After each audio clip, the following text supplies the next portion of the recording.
नमस्कार मैत्रिणींनो, माझ्या या यूट्यूब चॅनलवरती आपल्या सर्वांचं अगदी मनापासून स्वागत आहे। तर आपल्याला आजच्या व्हिडिओमध्ये छान अशी पैठणी साडीचा जो काही ब्लाऊज आहे त्याला छान अशी डिझाईन तयार करून घ्यायची आहे। तर त्याच्यासाठी मैत्रिणींनो, तुम्ही जो कोणत्या साईजचा ब्लाऊज शिलाई करत असणार त्या ब्लाऊजच्या मापानुसार ब्लाऊजची पूर्ण उंची, शोल्डर, मुंडा ही माप टाकून घ्यायची आहेत। त्याच्यानंतर मग डीप गळा आहे म्हणून शोल्डर उतार देऊन घेतलेला आहे, तो सुद्धा मी लगेचच आठवणीने कट करून घेतला। त्याच्यानंतर मग शोल्डर पट्टी किती इंचाची आहे तुमच्या मापानुसार ती मोजून घ्यायची आणि त्याच्यानंतर मग गळ्याची खोली आहे 9.5 इंचाची। वरच्या बाजूला अर्धा इंच शिलाई मार्जिन लागेल म्हणून 10 इंच अंतर मोजून घेतलं आणि खालच्या बाजूला 2.5 इंच घेतलं। वरती घेतलं 2.25 इंच आणि खालच्या बाजूला थोडं एक्स्ट्रा घेतलं। त्याच्यानंतर मग गळ्याला अशा पद्धतीने गोल गळा आखून घेतला।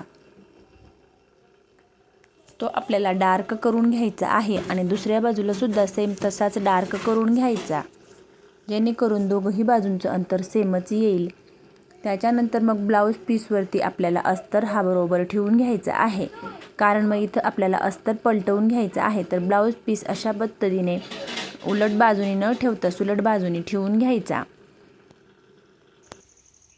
त्याच्यानंतर मग पिना लावून आपल्याला थोडं पॅक करून घ्यायचं आहे, जेणेकरून अस्तर इकडे तिकडे होणार नाही।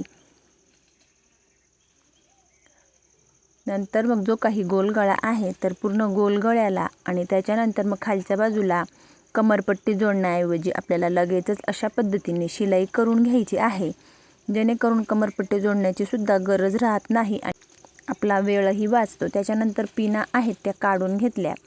त्याच्यानंतर अस्तर हा बरोबर सेट करून घेत आणि मग कमरेकडच्या बाजूला शिलाई करून घेतली। एक्स्ट्राचा कपडा कट करून घेतला। त्याच्यानंतर जो काही गोल गळा आहे त्याचा सुद्धा एक्स्ट्राचा कपडा कट करून घ्यायचा आहे आणि त्याच्यानंतर मग खालच्या बाजूला आणि पूर्ण गोल गळ्याला छोटे छोटे कट मारून घ्यायचे आहे, जेणेकरून अस्तर फोल्ड व्हायला सोपं जाईल। लगेचच या पद्धतीने आपल्याला अस्तर पलटवून घ्यायचं आहे। त्याच्यानंतर मग हाताने छान प्रेस करून घ्यायचं आणि नंतर मग अशा पद्धतीने आपल्याला गळ्याला आणि त्याच्यानंतर मग हळूवारपणे आपल्याला गळ्याला अशा पद्धतीने शिलाई करून घ्यायची आणि त्याच्यानंतर मग पूर्ण जो काही अस्तर आहे त्याच्या सर्व बाजूंनी सुद्धा आपल्याला लगेचच शिलाई करून घ्यायची। बघू शकतात खालच्या बाजूला सुद्धा अशा पद्धतीने चेक करून घेतलं आणि मग मी मुंड्याकडच्या बाजूला शिलाई करून घेत आहे। नंतर मग खालच्या बाजूला सर्व बरोबर अस्तर हा बरोबर बाहेर काढत आणि मग शिलाई करायची। या पद्धतीने अस्तरच्या सर्व बाजूंनी शिलाई करून घ्यायची। त्याच्यानंतर मग अस्तरचा जो काही ब्लाऊजचा जो काही एक्स्ट्राचा कपडा आहे तो आपल्याला कट करून घ्यायचा आणि मागच्या साईडला दोघंही टक्स देऊन घ्यायचे आहेत। बघू शकतात ह्या पद्धतीने दोघंही टक्स देऊन हा पार्ट मी रेडी करून घेतला। नंतर मग आपल्याला इथं बो तयार करून घ्यायचा आहे। त्याच्यासाठी मग मी हा साडीचा काठ घेतलेला आहे। सर्वात आधी काठ अशा पद्धतीने मी घेतलेला आहे आणि त्याच्या एका बाजूला शिलाई करून घेतली। त्याच्यानंतर मग तो अशा पद्धतीने आपल्याला जो काही शिलाई केलेला भाग आतमध्ये आणि नंतर मग ओपन भाग वरच्या बाजूला अशा पद्धतीने ठेवून आणि मग मी शिलाई करून घेत आहे। सुरुवातीला थोडं लॉक करायचं आणि त्याच्यानंतर शिलाई झाल्यानंतर पुन्हा लॉक करायचं। तर हे बो तयार करण्यासाठी मग बो तयार झाल्यावर तुम्हाला त्याची उंची कमी जास्त तुम्ही तुमच्या आवडीनुसार लहान मोठं असं अशा पद्धतीने बनवू शकतात। दोघंही बाजूंना अशा पद्धतीने शिलाई करून आपल्याला लगेचच एक्स्ट्राचा थोडा काही कपडा आहे तो कट करून घ्यायचा आणि अस्तर हा जो काही बो आहे तो बरोबर ह्या पद्धतीने फोल्ड करून घ्यायचा। तर बो तयार करण्याची ही सुद्धा खूप छान आणि सोपी अशी पद्धत आहे।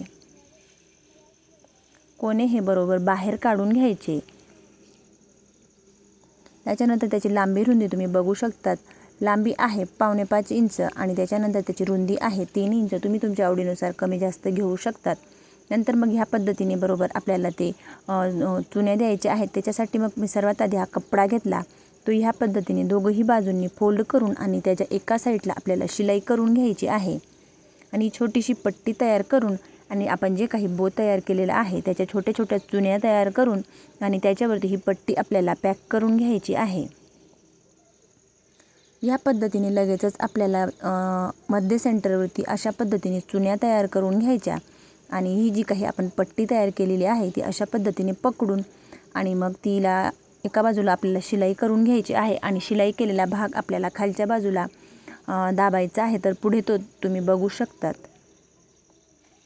त्याच्यावरती 1-2 वेळा शिलाई करून आणि पॅक करून एक्स्ट्राचा कपडा कट करून घेतला आणि जी काही आपण पट्टी लावलेली आहे ती मध्य सेंटरवरती बरोबर सेट करून घेतली। हा पार्ट मी रेडी करून घेतला। पुन्हा मग साडीचा जो काही काठ आहे तो अशा पद्धतीने मोजून घेतला। तर बघू शकतात तुम्ही 9 इंच त्याची लांबी घेतलेली आहे। तुम्ही तुमच्या आवडीनुसार थोडी एक्स्ट्रा घेऊ शकतात किंवा कमी घेतली तरी देखील चालेल। तर त्याची लांबी घेतली 9 इंच। त्याच्यानंतर ह्या पद्धतीने फोल्ड करून अशा पद्धतीने सर्वात आधी तिरकस शिलाई करून घेतली आणि त्याच्यानंतर पुन्हा मग अशा पद्धतीने कमी करत तिरकस शिलाई करून घ्यायची। त्याच्यानंतर एक्स्ट्राचा भाग हा कट करून घ्यायचा आणि त्याच्यानंतर जे काही 2 कोने आहेत दोघंही कोण्यांना ह्या पद्धतीने कट करून घ्यायचे, जेणेकरून कोने हे बाहेरच्या बाजूला बरोबर निघतील। किंवा मग एखाद्या टोकदार वस्तूच्या सहाय्याने तुम्ही हे अस्तर पलटवून घ्यायचा किंवा फोल्ड अशा पद्धतीने करून घ्यायचा।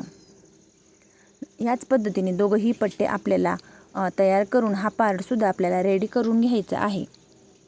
दोघंही बाजूंची कोने अगदी परफेक्ट बाहेर आल्यावर त्यांच्यावरती आपल्याला पुन्हा शिलाई करून घ्यायची आहे किंवा मग तुम्ही इस्त्रीच्या सहाय्याने प्रेस केली तरी देखील चालेल। तर मी अशा पद्धतीने शिलाई करून घेतली आणि त्याच्यानंतर दोघंही पट्ट्यांवरती मी इस्त्रीच्या सहाय्याने प्रेस करून घेतलेली आहे।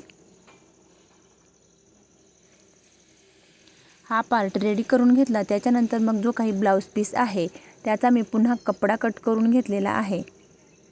तर बघू शकतात अशा पद्धतीने कपडा कट करून घेतलेला आहे। तुम्ही तुमच्या आवडीनुसार लहान मोठा घेऊ शकतात। तर लांबी रुंदी 2-2.25 इंच घेतलेली आहे आणि नंतर मग अगदी सोप्या पद्धतीने अशा पद्धतीने फोल्ड करून घ्यायचं। वरच्या बाजूला दीड किंवा 1.25 इंच अंतर सोडून ही डिझाईन आपल्याला बनवून घ्यायची आहे। तर बघू शकतात अशा पद्धतीने एकामागे एक जवळच या पद्धतीने बरोबर ठेवून आणि त्यांच्यावरती शिलाई करून घ्यायची। याच पद्धतीने पूर्ण गळ्याला आपल्याला अशाच पद्धतीने डिझाईन तयार करून घ्यायची आहे। पूर्ण गळ्याला याच पद्धतीने मी तयार करून घेतलं आणि त्याच्यानंतर मग आपल्याला जो काही गळा आहे त्याला लेस लावून घ्यायची आहे। तर तुम्ही तुमच्या आवडीनुसार जाड बारीक तुमच्या आवडीनुसार तुम्ही लेस लावायची आहे। तर मी ह्या पद्धतीने खूप छान अशी ही लेस आहे तर ही लावून घेत आहे। ज्या लेसचा जो काही कलर आहे त्या कलरचा दोरा आपल्याला वापरून घ्यायचा आहे। तर बघू शकतात अशा पद्धतीने आता लेस थोडी जाड असल्यामुळे मग आपल्याला बरोबर शिलाई मारायची आहे। तर लेसवरती जाड लेस असो किंवा बारीक लेस असो आपल्याला तिच्यावरती डबल शिलाई मारून घ्यायची आहे, जेणेकरून जी काही लेस आहे ती उचकणार वगैरे काहीही नाही। लेसवरती ह्या पद्धतीने लगेचच डबल शिलाई मारून घेतली आणि त्याच्यानंतर मग आपण जो काही गळ्याचा मध्य सेंटर काढून घेतलेला आहे ती खूण आपल्याला लक्षात ठेवायची आहे। त्याच्यानंतर ज्या काही पट्ट्या तयार करून घेतलेल्या आहेत त्या उलट बाजूंनी अशा पद्धतीने ठेवून आणि सर्वात आधी मध्य सेंटर चेक करून घ्यायचा आणि ह्या पद्धतीने शिलाई मारून घ्यायची किंवा मग तुम्ही सुई धाग्याच्या सहाय्याने जरी पॅक केलं तरी देखील चालेल। अशा पद्धतीने फोल्ड करून वरच्या बाजूला सुद्धा लगेचच एक शिलाई टाकून घ्यायची। नंतर मग सुई धागा घेतला आणि जो काही बो तयार करून घेतलेला आहे तो सुई धाग्याच्या सहाय्याने बरोबर आपल्याला इथं पॅक करून घ्यायचं आहे। अशा पद्धतीने सुई धाग्याच्या सहाय्याने बो तयार करून आणि पैठणी साडीला खूप छान अशी साधी आणि सोपी कमीत कमी वेळेत डिझाईन बनवून घेतलेली आहे। तर मैत्रिणींनो, व्हिडिओ आवडल्यास लाईक करा, शेअर करा आणि चॅनलवरती नवीन असल्यास चॅनलला सबस्क्राईब करून जवळच असलेल्या बेल आयकॉनला प्रेस करा, म्हणजेच माझ्या अशा येणाऱ्या नवनवीन व्हिडिओची अपडेट तुम्हाला येत राहील। त्याच्यानंतर जो काही एक्स्ट्राचा कपडा आहे तो अशा पद्धतीने मी कट करून घेतला आणि फायनली मग आपल्या ब्लाऊजची अशा पद्धतीने खूप छान आणि सोपी अशी डिझाईन तयार झालेली आहे। तर मैत्रिणींनो, डिझाईन कशी वाटते कमेंट करून नक्की कळवा।